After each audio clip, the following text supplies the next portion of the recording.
Assalamualaikum warahmatullahi wabarakatuh.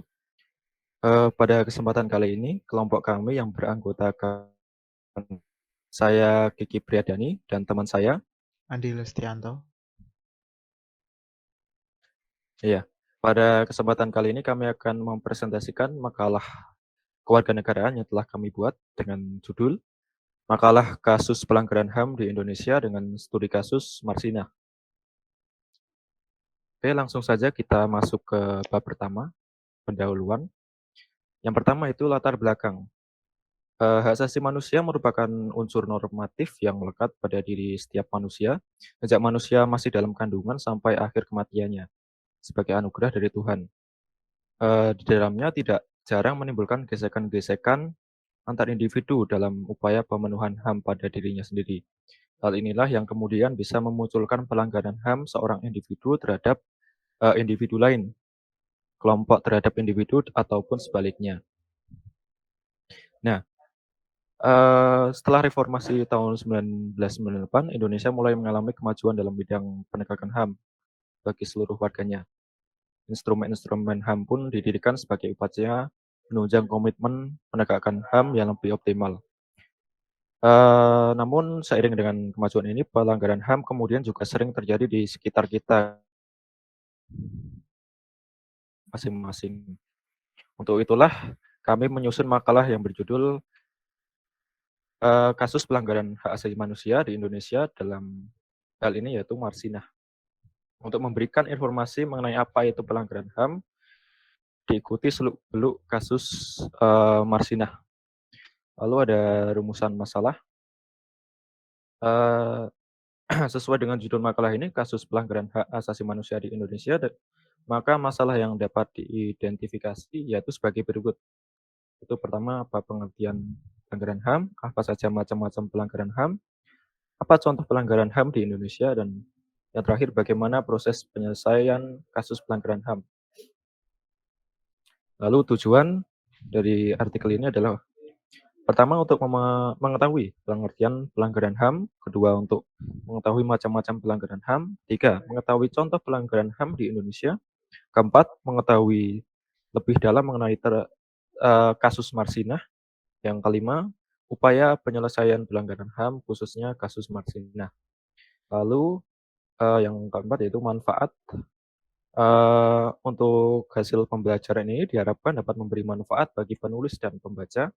Pertama, manfaat bagi penulis, pengkajian ini memberikan pengetahuan tentang pelanggaran hak asasi manusia di Indonesia.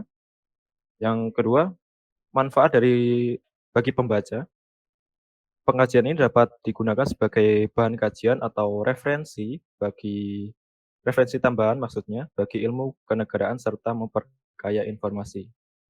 Lalu kita lanjut yang bab kedua yaitu landasan teori. Kita jelaskan singkat saja. Eee, Pertama yaitu hak asasi manusia. Pengertian hak asasi manusia atau HAM, adalah bahwa sebagai anugerah dari Tuhan terhadap makhluknya, hak asasi tidak boleh dijauhkan atau dipisahkan dari eksistensi pribadi individu atau manusia tersebut. Hak asasi tidak bisa dilepas dengan kekuasaan atau dengan hal-hal lainnya. Bila, hal itu sampai terjadi, akan memberikan dampak pada manusia, yaitu manusia akan kehilangan martabat yang sebenarnya menjadi inti nilai kemanusiaan.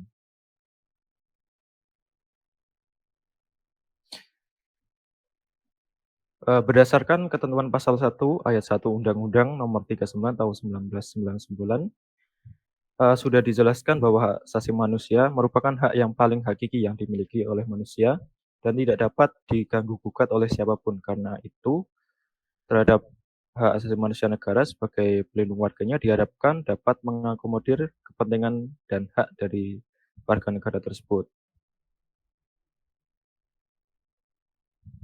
Jadi intinya adalah, hak asasi manusia ini adalah hak-hak, manusia yang dimiliki sejak lahir, yang, meliputi hak hidup, hak untuk bekerja, dan hak-hak lainnya, jadi hak dasar manusia. Lalu selanjutnya adalah ciri khusus hak asasi manusia.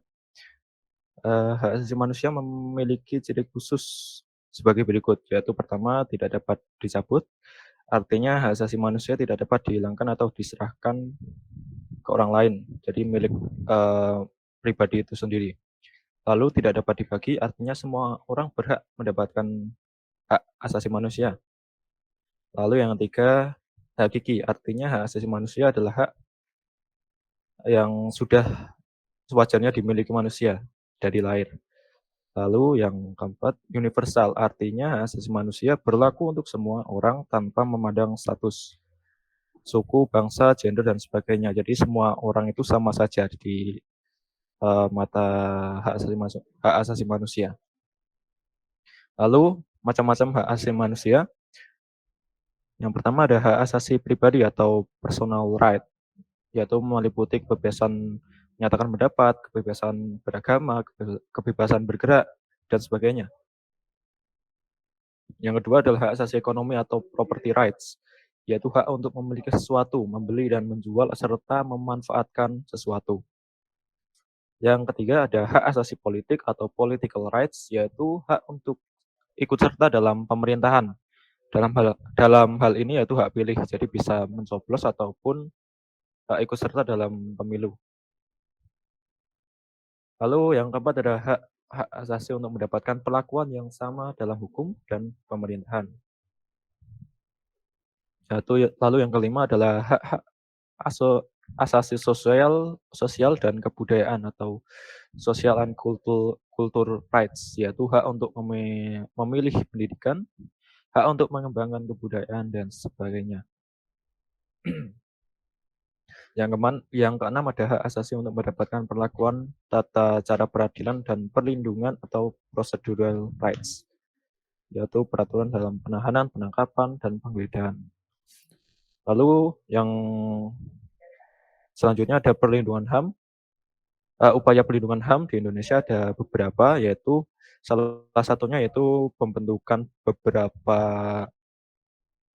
lembaga yang salah satu tugasnya adalah untuk menjaga atau melindungi hak asasi manusia, yaitu pertama ada kepolisian, kejaksaan, Komnas HAM, Pengadilan HAM di Indonesia, Lembaga Bantuan Hukum Indonesia atau YLBHI, lalu Biro Konsultasi dan Bantuan Hukum Perguruan Tinggi. Lalu ada juga Komnas Anak. Untuk bab 1 dan 2 seperti itu, akan dilanjutkan bab 3 oleh rekan saya Andi. Monggo Mas Andi. Ya, terima kasih. Selanjutnya untuk bab 3 yaitu pembahasan. Untuk yang pertama adalah pengertian pelanggaran hak asasi manusia. Yang pertama adalah menurut pasal 1 ayat 6 UU nomor 39 tahun 99, yang dimaksud pelanggaran HAM adalah setiap perbuatan seseorang atau kelompok orang termasuk aparat negara, baik disengaja maupun tidak disengaja, atau kelalaian yang secara hukum mengurangi, menghalangi, membatasi, dan atau mencabut hak asasi manusia seseorang atau kelompok orang yang dijamin oleh undang-undang, dan tidak mendapatkan atau dikhawatirkan tidak memperoleh penyesuaian hukum yang adil dan benar berdasarkan mekanisme hukum yang berlaku.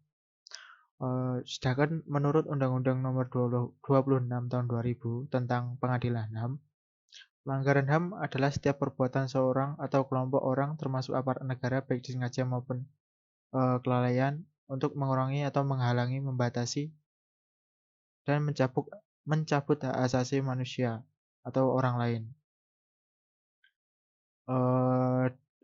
Dengan demikian, pelanggaran HAM merupakan tindakan atau pelanggaran kemanusiaan yang dilakukan oleh individu maupun institusi negara ataupun lainnya terhadap individu lain tanpa ada dasar atau alasan yuridis dan alasan rasional yang menjadi pijakannya. Yang selanjutnya adalah klarifikasi pelanggaran HAM. Di Indonesia ada dua jenis. Yang pertama adalah kasus pelanggaran HAM berat, salah satunya adalah genosida atau pembunuhan massal. Genosida adalah perbuatan dilakukan untuk menghancurkan atau memusnahkan seluruh atau sebagian kelompok bangsa, ras, etnis, dan agama dengan cara melakukan tindak kekerasan. Nah, yang selanjutnya adalah kejahatan kemanusiaan. Kejahatan kemanusiaan adalah perbuatan yang dilakukan berupa serangan yang ditujukan secara langsung terhadap penduduk sipil seperti pengusiran penduduk secara paksa, pembunuhan, penyiksaan, perbudakan, dan lain-lain. Yang selanjutnya adalah yang kedua, kasus pelanggaran HAM biasa meliputi pemukulan, penganiayaan, pencemaran nama baik, dan juga menghalangi orang untuk mengekspresikan pendapatnya. Untuk masuk ke studi kasus yang kami angkat, ada contoh pelanggaran hak asasi manusia di Indonesia. Salah satunya adalah kasus Marsinah, yaitu pada tahun 1993. Untuk kronologinya adalah kasus tersebut berawal dari unjuk rasa buruh yang dipicu surat edaran gubernur setempat mengenai penaikan UMR.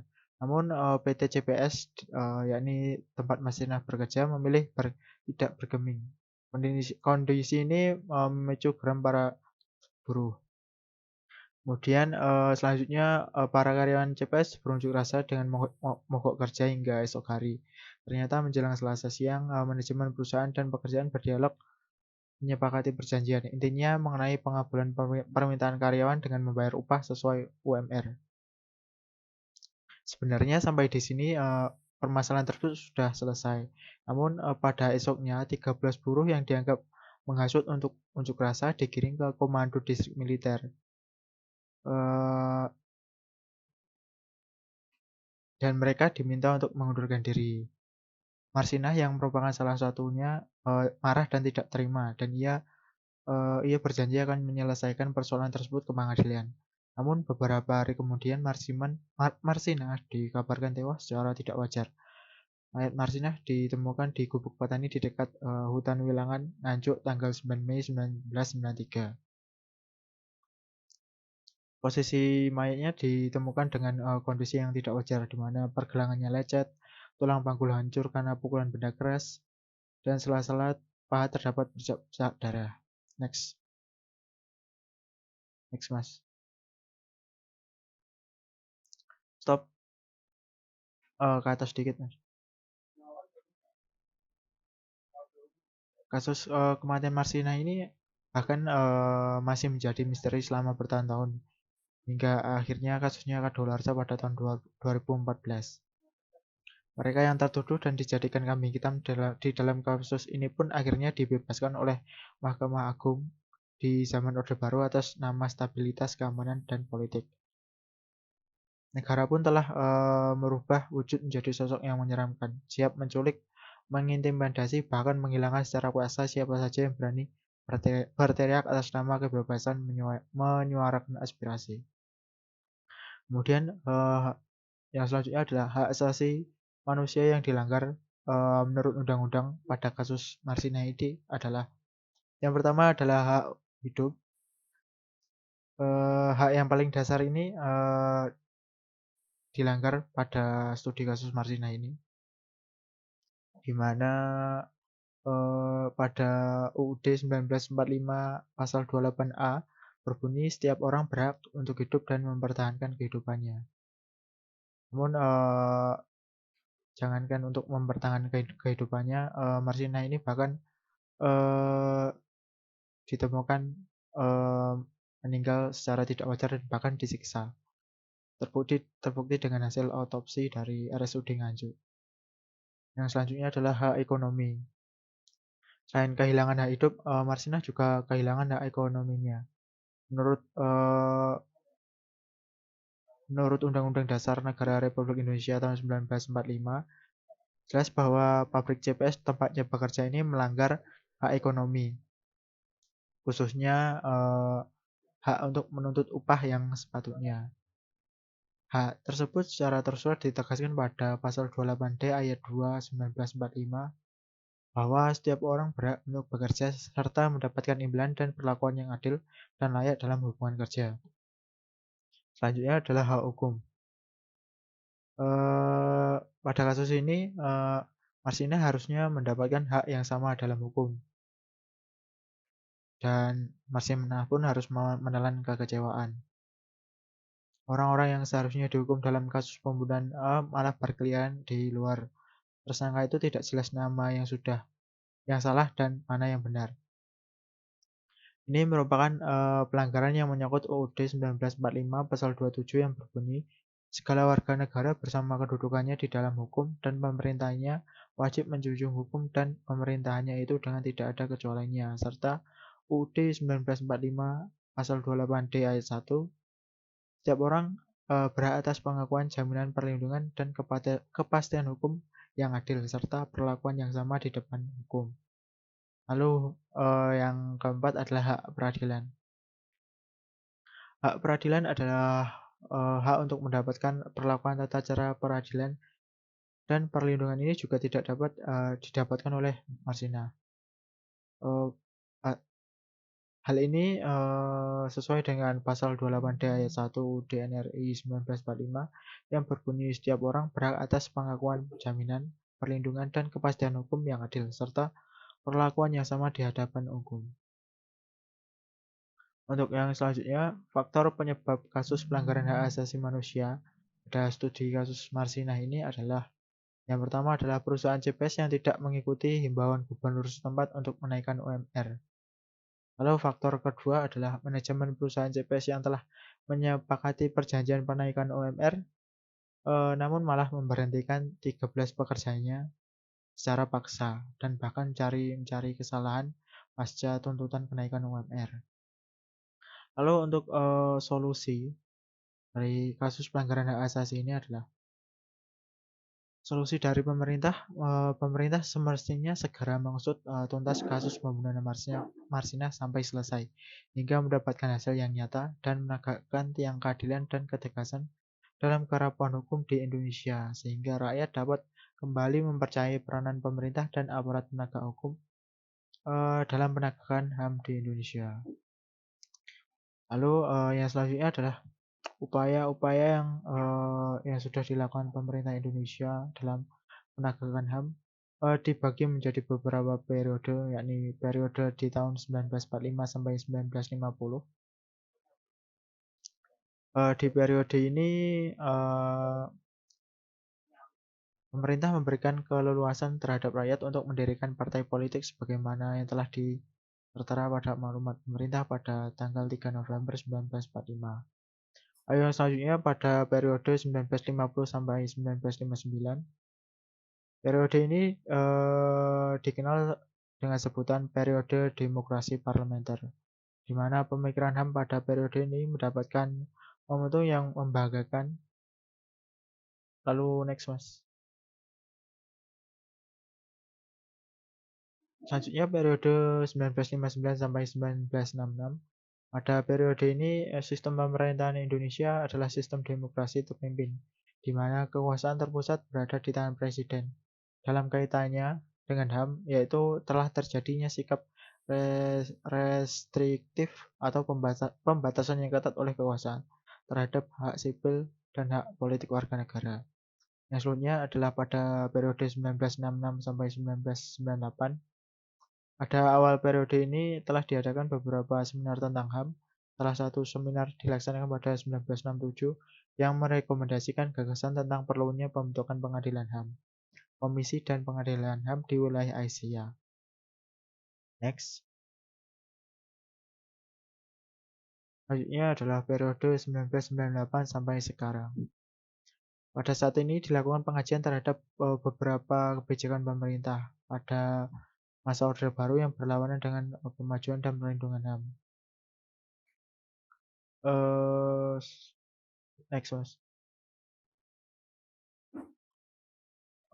Yang terakhir adalah penutup. Untuk kesimpulan dari makalah yang sudah kami buat adalah yang pertama, HAM adalah hak dasar yang dimiliki oleh manusia sesuai dengan kiprahnya. Lalu yang setiap individu mempunyai keinginan agar HAM-nya terpenuhi. Tapi satu hal yang perlu kita kan bahwa jangan pernah melanggar atau menindas hak asasi manusia orang lain. Lalu yang kedua atau ke B, yaitu kasus Marsinah yang merupakan dikategorikan sebagai pelanggaran HAM berat karena merupakan kasus penghilangan seseorang secara paksa. Marsilah adalah tumbal dari apa yang namanya penindasan atas nama stabilitas keamanan dan politik pada zaman Orde Baru. Penindasan kepada Marsinah adalah bentuk ketakutan negara pada sosok-sosok yang berani berjuang dan mengobarkan semangat kebebasan, kesejahteraan, dan kesetaraan. Dalam hal ini, pemerintah Indonesia dalam mengungkap kasus Marsinah berarti harus mengurangi banyak benang kusut yang mungkin hanya dapat terurai dari tangan mereka yang benar-benar peduli untuk mengurai kasus tersebut. Lalu untuk saran, sebagai makhluk individu sebagai makhluk sosial, kita selayaknya mampu mempertahankan dan memperjuangkan hak kita sendiri. Di samping itu, kita juga harus menghormati dan menjaga hak orang lain dan jangan sampai kita melakukan pelanggaran HAM. Pemerintah sebaiknya berani membuka ulang kasus Marsinah atas nama demokrasi dan HAM. Hilang dan matinya Marsinah sudah barang tentu adalah sesuatu yang direkayasa sehingga sampai saat ini kasusnya tidak pernah menemui titik terang. Mungkin sekian presentasi dari kelompok kami. Jika ada kesalahan dalam penyampaian atau lainnya, kami mohon maaf. Wabillahi taufik walhidayah. Wassalamualaikum warahmatullahi wabarakatuh.